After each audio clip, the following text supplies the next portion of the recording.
one of the questions which I ask all of my guests, and I kind of prepped you before the call, is what's the best piece of advice you ever had? So it relates back to what we were just talking about business and knowing what you know and focus on that. You need to know what your skills are, what you do best, and and you need to then try and be better at that. So strengthening your USP. What is that, and how can I make it clearer, make it better, make it shine brighter?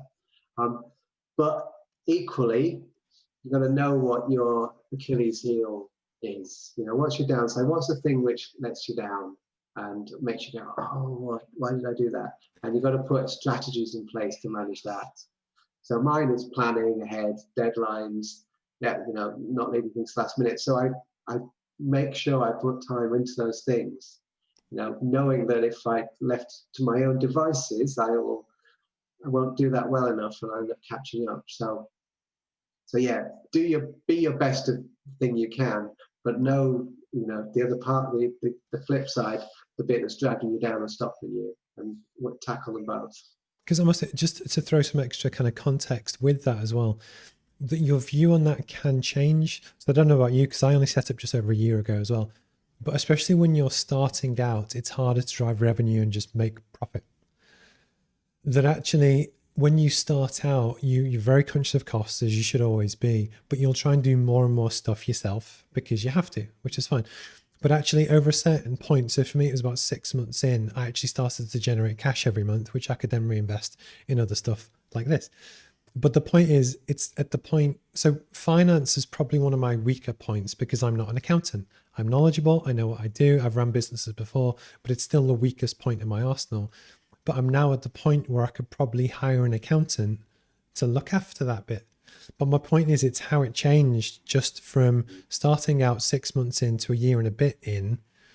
Your options that you can make to plug those weak points also change over time.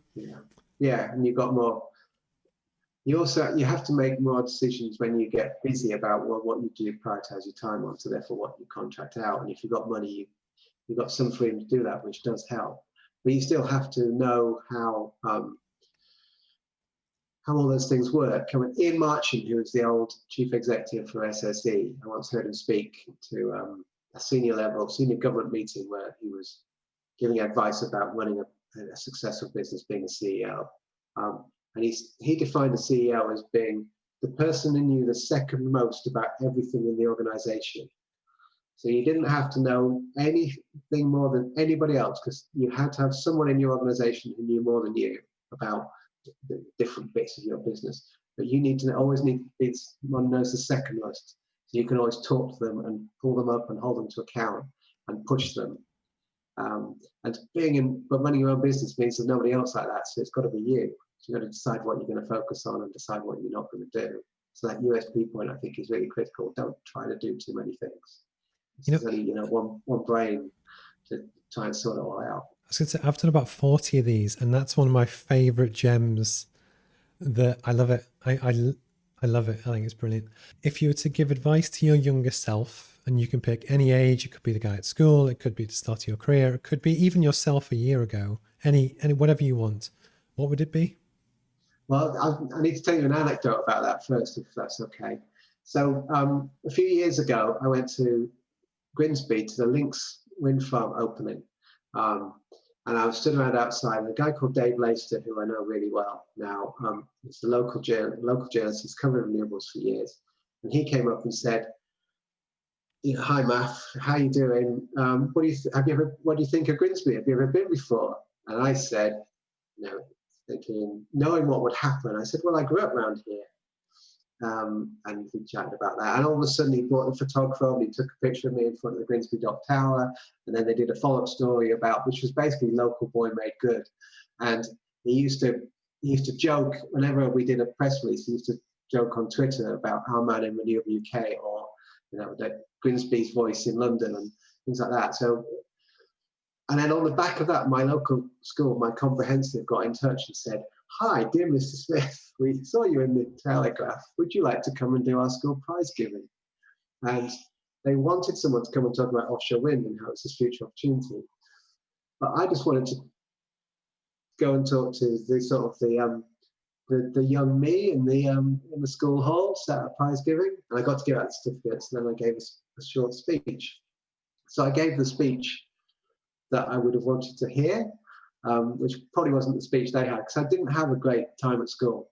And so my speech was essentially about, if you've got a plan, go and try and make it work. But if you don't have a plan, that doesn't matter either. But just go and do something, and go and see the world, and go and try things, and you'll find what you want to do. And don't let anyone tell you. The thing I most had was, I had a teacher tell me that these were the best years of your life.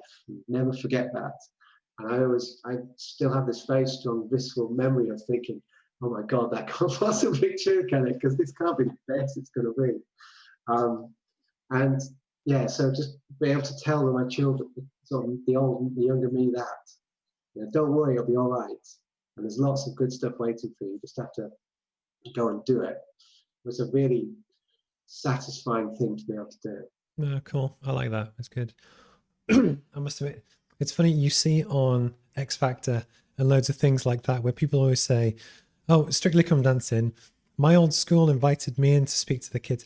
I wouldn't care if my school invited. I think people pretend that they actually want to do it. I don't know. Maybe that's just me. I nearly didn't do it. And I spent a long time, about a month, asking lots of people if I should do it, trying to find a good reason not to do it. But everyone kept saying, yeah, of course you should do it. So I was like, all right, okay.